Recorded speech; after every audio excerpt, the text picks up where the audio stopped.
Alright, hopefully I can record and not sound like a crazy person.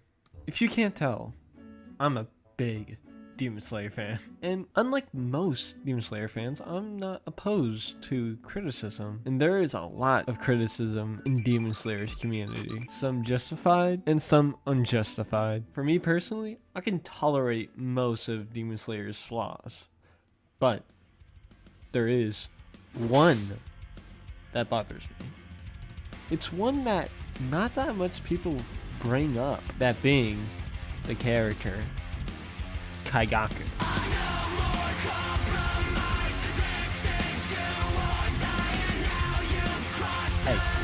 Hey, stop the edit. Stop the I really don't need to introduce Kaigaku to you guys, especially if you're clicking on this video, because one, you're either here to defend Kaigaku, or two, you also agree with my opinion and you hate him.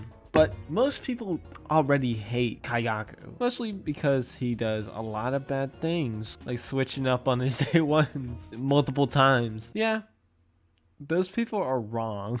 Oh, wow, my evil character does something evil. Wow. Little side tangent. People who use this as a reasoning to like definitely hate a character is just a little bit childish, but I see where it's coming from. The character is literally designed to be hated, so I can't really argue. My hate comes from something different that I feel like not that much people hate about Kaigaku. But before I do that, I'm going to talk about the stuff I like about Kaigaku. I have to say right off the bat, Kaigaku has a great introduction, showing a side that we don't see of Demon Slayer members, being harsh and cold to his fellow students, showing that at least not all Demon Slayer core members are like good-hearted individuals, without being, you know, cartoonishly like evil. He actually seems to have a high respect for the people above him, shown by how he it seems like he actually has a high respect for people above him, respecting one of the previous Hashras for training him, it sounds like. And in the Infinity Castle movie is where he truly shines. The scenes with Zenitsu's, the Kokushibo scene, and the fight that we have, and some characteristics I like. One being, he knows everything but the first form. How he has this tough guy persona, then does anything to save his own hide, which makes him an excellent foil to Zenitsu. Zenitsu only knowing the first form of thunder breathing and having this cowardice persona, but does everything he can to help others, even if he doesn't want to. Now, hearing all this might sound like I love the character. Ain't this video supposed to be about Kaigaku being a problem? And well, to be honest, I don't really hate Kaigaku in that aspect. Yeah, I know. Surprising.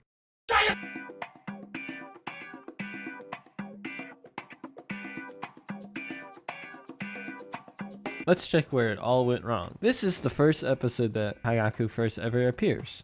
Episode 17. And okay. He mainly gets introduced at like the near end of season 1 and only appears once in one scene. Kind of weird for being an important character for one of the main side characters, and knowing completely nothing about him, including what he even looks like. That's just that episode. Let's look at the next time we would see him.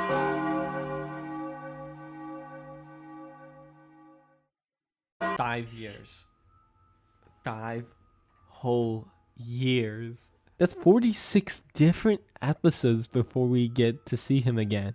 Let alone even seeing his face. I'm gonna be honest, this is Oda level of writing. If you couldn't tell, judging by my reaction, Kaigaku's problem is that he has little screen time. To remind you, he is teased to be someone who is very important to one of the main characters, and yet we learn nothing about him until the last time we see him. And it's that bad when he was shoved into Guillaume's backstory. To just let the viewers know, because I feel like the author forgot about Kaigaku. With this lack of screen time, not only dragging down what could have been one of the greatest fights in Demon Slayer, but Zenitsu along with him. The worst part is that it could have been easily made better with the stuff we got from the movie and minor tweaks to it. I feel like the whole fight would have been improved if we had Kaigaku as a staple character from the beginning of the story.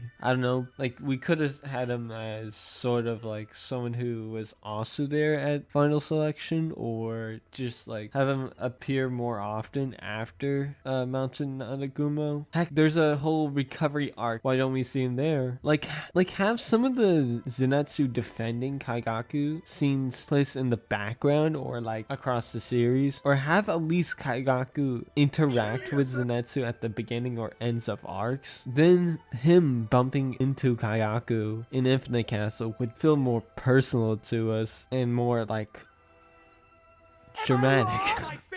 I don't know why Yotoge wrote the story in this way. Yeah, I know they were forced to rush the ending of Demon Slayer, but like I said at the beginning, mainly gets introduced at like the near end of season 1.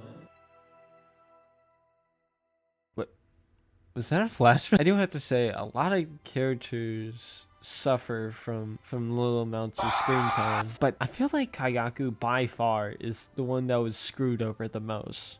Well, besides that guy, but it just sucks because this is probably going to be Zenitsu's last fight he's ever going to have in the series, and it just got dragged down by Kaigaku. Deep down, I'm glad that Kaigaku even happened. It's just that he could have been more, and that's just the worst part of it. He could have been more.